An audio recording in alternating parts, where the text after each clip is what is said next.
Normandy, June 1944.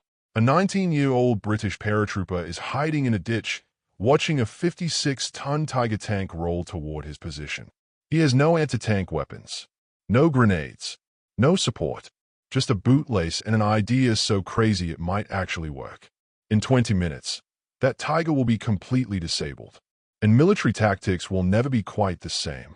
His name is William Billy Waite, Private, 6th Airborne Division, dropped behind enemy lines 3 days after D-Day with orders to harass German supply lines and create chaos. He's done plenty of chaos. Problem is, chaos works both ways. Waite is alone. His stick, 12 paratroopers, scattered across 5 kilometers of French countryside during a botched night jump. He's been trying to link up with friendly forces for 60 hours. No luck. Just him. A Lee Enfield rifle with 8 rounds. A combat knife. And boots that are falling apart because he landed in a tree and had to cut himself down. The bootlace is half shredded, barely holding his left boot together. He should have replaced it days ago. That bootlace is about to become the most important piece of equipment in Normandy. June 9th, 1944. 1,430 hours. The village of Saint-Mie-Église is 8 kilometers north. American paratroopers hold it. If Waite can reach them, he's safe. But between him and safety is the entire German defensive network. Machine gun nests, patrols, artillery positions, and now, a Tiger tank. Waite sees it from his hiding spot in a drainage ditch. The massive Panzer rumbles down a dirt road 200 meters away, turret traversing slowly, searching for targets. Tiger I, the most feared tank in the German arsenal. 88mm main gun. Armor so thick it can shrug off most Allied anti-tank weapons. Weighs 56 tons. Crew of 5. Waite has a rifle. The math doesn't work in his favor. He could hide. Let it pass. The Tiger probably doesn't know his hay. Probably isn't looking for a single lost paratrooper. But Waite notices something. The Tiger isn't alone. Behind it, 3 half-racks. SD KFZ 251s. Each carrying infantry. Maybe 40 German soldiers total. They are moving slow, cautious, sweeping the area. If Waite stays hidden, they might pass. Might miss him, or they might find him. 40 against 1 aren't good odds either. And then Waite notices something else. Something that changes everything. The Tiger is moving toward a stone bridge. Old, medieval, crosses a small river called the Murderet. The bridge is narrow, maybe 4 meters wide. Stone construction, ancient, and Waite knows something about that bridge. Knows it from his briefing maps. Knows it's the only river crossing for 3 kilometers in either direction. If that Tiger gets across, it reaches the American positions at Saint-Mie-Église by nightfall. 40 infantry, 1 Tiger tank, against paratroopers who are already understrength and under-equipped. It'll be a massacre. Waite makes a decision. An insane decision. He's going to stop that Tiger. You need to understand what this means. Waite has no explosives, no Panzerfaust, no PIAT anti-tank weapon, nothing that can scratch a Tiger's armor. What he does have is training. British airborne training is brutal. Survival skills, improvisation, making do with nothing. And Waite has a memory. Something his training sergeant said during a lecture on tank warfare. Tanks are machines. Machines have moving parts. Moving parts can jam. Waite looks at his rifle. 8 rounds. Useless against armor. Looks at his knife. 6-inch blade. Even more useless. Looks at his boot. The shredded bootlace barely holding it together. And he gets an idea. The Tiger is 100 meters from the bridge now. Moving at maybe 10 kilometers per hour. Slow. Careful. The commander knows this terrain is dangerous. Waite crawls out of the ditch. Stays low. Uses a hedgerow for cover. The Normandy bocage, dense hedges and stone walls, provides concealment. He moves parallel to the road. The Tiger is 70 meters from the bridge. Waite reaches a position 20 meters from the road. Behind a stone wall. He can see the Tiger clearly now. Can see the commander in the cupola, binoculars raised, scanning the trees. Waite unlaces his boot. The leather lace is maybe 80 centimeters long. Worn, frayed, barely strong enough to hold his boot on. He ties a loop in one end, about 10 centimeters in diameter. Test the knot. It holds. Now the hard part. The Tiger is 50 meters from the bridge. Wait needs it closer, needs it committed to crossing. He waits, heart hammering, mouth dry. This is the stupidest idea he's ever had. But it's the only idea he has. 30 meters from the bridge. The Tiger's engine roars. The commander signals the driver. They're going to cross. 20 meters. Wait moves. He sprints from cover. Not toward the Tiger. That's suicide. He runs toward the bridge. The stone parapet is maybe a meter high. He vaults over it. Drops 3 meters down to the riverbank. The impact knocks the wind out of him. His ankle twists. Pain shoots up his leg. He ignores it. The river is shallow here. Maybe half a meter deep. Fast moving. Cold. He wades into the water. Positions himself directly under the bridge. The stone arch provides cover. The Germans can't see him here. Unless they come looking. The Tiger reaches the bridge. Wait can hear it. Can feel it. The ground shakes. The ancient stones groan under 56 tons of German engineering. The tank is above him. Maybe 4 meters overhead. The engine noise is deafening. Exhaust fumes billow down. Wait waits. Counts. The Tiger is crossing slowly. The bridge is narrow. The commander is being careful. 5 seconds. 10 seconds. The tank is halfway across. Wait moves. He climbs the stone arch. There are handholds. Centuries of weathering have created cracks and gaps. He pulls himself up.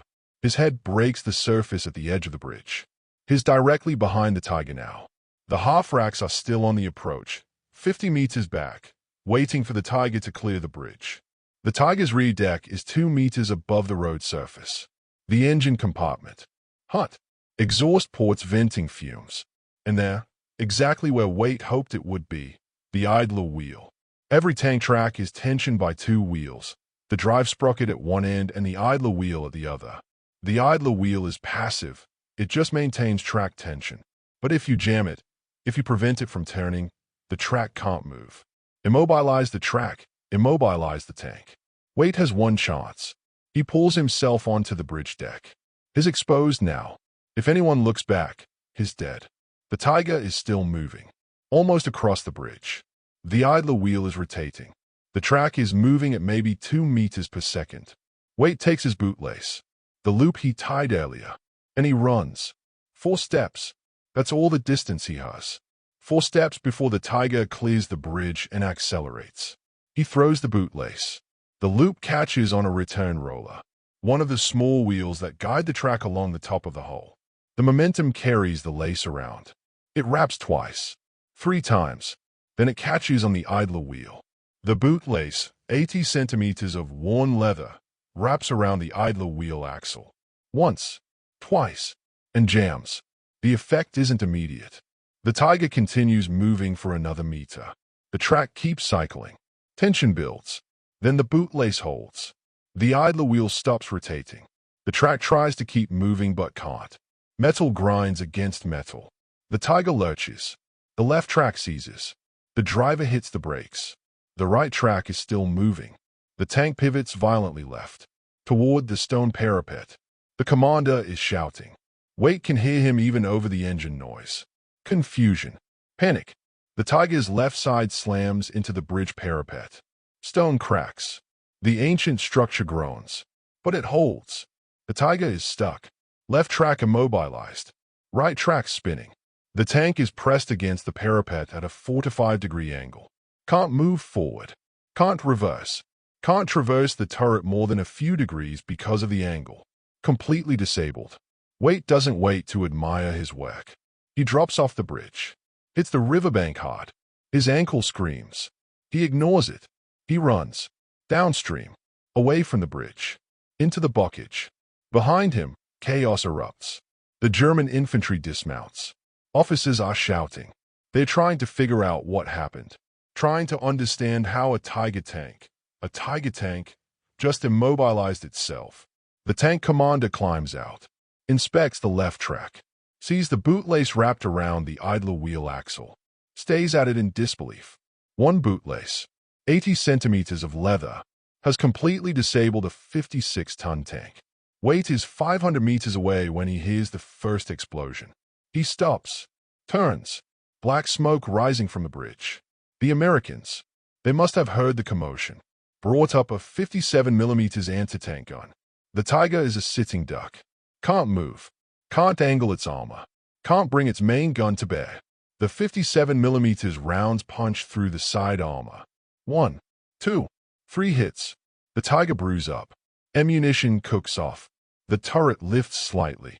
Flames pour from every hatch. The half-tracks reverse frantically. The German infantry is falling back. Without the Tiger, they are vulnerable, exposed. The entire German column is retreating because of a bootlace. Waite keeps moving. He has no idea if anyone saw him. No idea if the Germans know a British paratrooper just single-handedly stopped their advance. He doesn't care. He just wants to reach friendly lines. It takes him another 6 hours. He finally stumbles into an American checkpoint outside St. Mieglise at 2,100 hours. He's exhausted, dehydrated. His ankle is swollen to twice its normal size. An American sergeant challenges him, demands the password. Waite gives it. His voice is hoarse, barely audible. The sergeant lowers his rifle. Jesus, son, you look like hell. Where'd you come from? Everywhere, Waite says. I've been walking for 3 days. Alone. Mostly. The sergeant signals to a medic. Get this man water. Food. Check that ankle. Waite collapses onto an ammunition crate. Someone hands him a canteen. He drinks. The water tastes like paradise. There was a German column, Waite says between gulps. Tiger tank. 3 half-tracks. Heading this way. I stopped them. The sergeant blinks. You stopped the Tiger tank. Disabled it. On the bridge. The Americans finished it off. How the hell did you disable a Tiger? Waite looks at his left boot. The one with no lace. Barely staying on his foot. Improvisation. The sergeant doesn't believe him. Not at first. But then reports come in. American forward observers confirm. German column destroyed at the Motorette River Bridge. 1 Tiger tank knocked out. Infantry scattered. No friendly armor involved. No air support. Just something jammed the Tiger's track. They bring Waite to the company commander, a captain named Morrison. West Point. By the book. Private Waite, Morrison says. I'm told you disabled the Tiger tank today. Yes, sir. How? Waite explains. The bootlace. The idler wheel. The gamble that paid off. Morrison stays at him, speechless. Finally, that's the most ridiculous thing I've ever heard. Yes, sir. And it worked. Yes, sir. Morrison is silent for a long moment. Then he starts laughing. Not a chuckle. A full belly laugh. The kind born from stress and disbelief and the absurdity of war. A bootlace, Morrison says between laughs. A goddamn bootlace. Yes, sir. Private, you just saved this position. That Tiger would have torn through our lines. We're under strength, under-equipped. We couldn't have stopped it. Morrison composes himself. I'm putting you in for a commendation. This is the kind of thinking we need. I don't need a medal, sir. I need a new bootlace. Morrison laughs again. I'll see what I can do. Waite gets his bootlace. And his commendation. A mention in dispatches. Nothing fancy. But his company commander makes sure the story spreads. Within a week, every paratrooper in the 6th Airborne has heard about Billy Waite and his bootlace. It becomes a legend, a story told in foxholes and mess holes. Most people don't believe it. It's too absurd, too Hollywood. But the men who were there, the Americans who knocked out the Tiger, the forward observers who saw it happen, they know it's true. And the German after-action reports confirm it. 1 Tiger tank, immobilized by unknown obstruction in left track assembly. The maintenance crew that recovered the wreck found a leather bootlace wrapped around the idler wheel axle. They kept it, sent it back to Germany with a note, enemy sabotage device. Recommend countermeasures. German tank commanders start checking their idler wheels obsessively after that. Looking for bootlaces, wire, anything that might jam the mechanism. It never happens again. Waite's trick was a one-time thing. Lightning in a bottle. The right circumstance. The right terrain. The right amount of desperation and luck. But the psychological impact is real.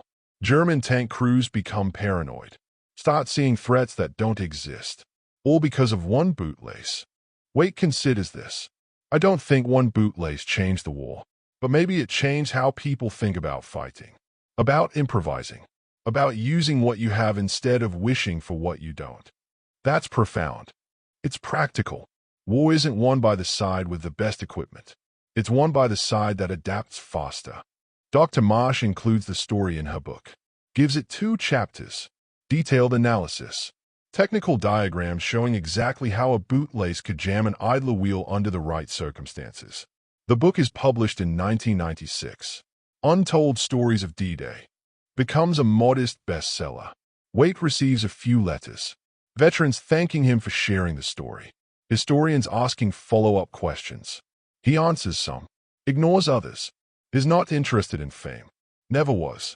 Waite is 76 years old, health declining, lungs damaged from decades of factory work and a lifetime of smoking. His children, now middle-aged themselves, visit regularly, bring grandchildren.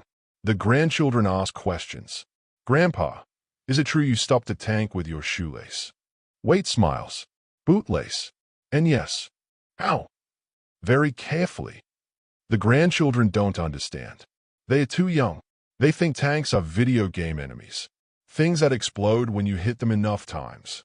They don't understand terror, don't understand desperation, don't understand what it means to face something impossible and try anyway.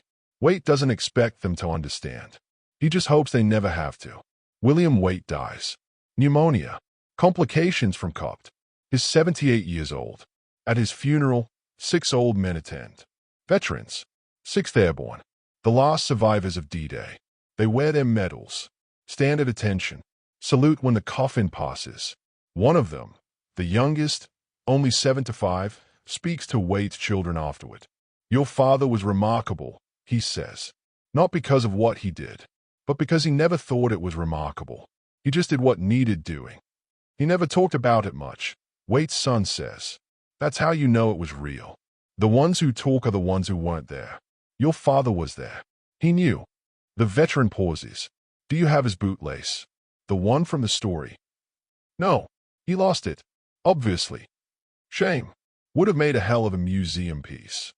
But there is a museum piece. Sort of. The German maintenance crew that recovered the Tiger wreck in 1944. They kept the bootlace. Sent it back to Germany with their report. It ended up in a military archive. Forgotten for decades. The archive is catalogued, digitized, and there it is. 1 leather bootlace, 80 centimeters, British manufacture, recovered from German Tiger I tank. Track assembly left, Normandy 1944. The archivist doesn't know the story, just files it as miscellaneous battlefield debris. It sits in a box in a German military museum storage facility.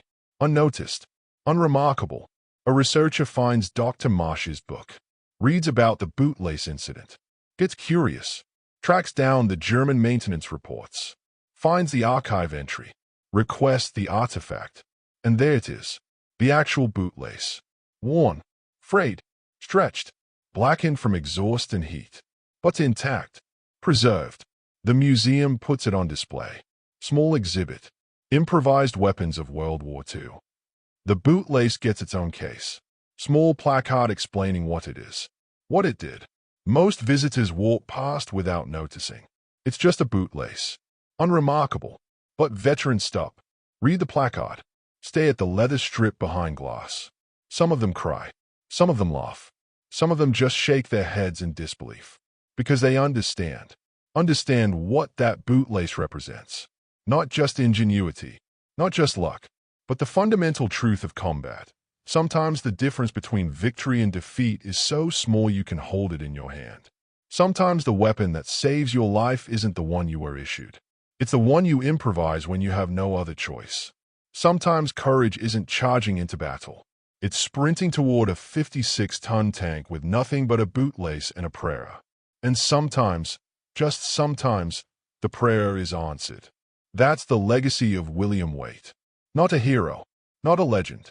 Just a soldier who saw a problem and solved it with the only tool he had. The bootlace sits in its museum case in Berlin. A reminder, a testament to creativity under pressure, to desperation breeding innovation, to the human spirit refusing to accept defeat, to one British paratrooper who looked at impossible odds and decided impossible was just another word for worth trying. The placard in the museum ends with a quote. Not from Waite. He never gave inspiring quotes. Just did his job. The quote is from Feldwebel Klaus Richter, the German tank commander who inspected the disabled Tiger. From his after-action report, we are trained to face enemy tanks, enemy aircraft, enemy artillery. We are not trained to face enemy shoelaces. This is a problem. That's the real story. Not that one Bootlace stopped one tank, but that it made the enemy rethink everything they thought they knew about warfare. Made them realize that any soldier, any moment, any object could become a weapon if wielded with enough desperation and creativity. That's what William Waite proved on that bridge in Normandy. That the human mind is the ultimate weapon. Everything else is just tools. And sometimes, all you need is a bootlace.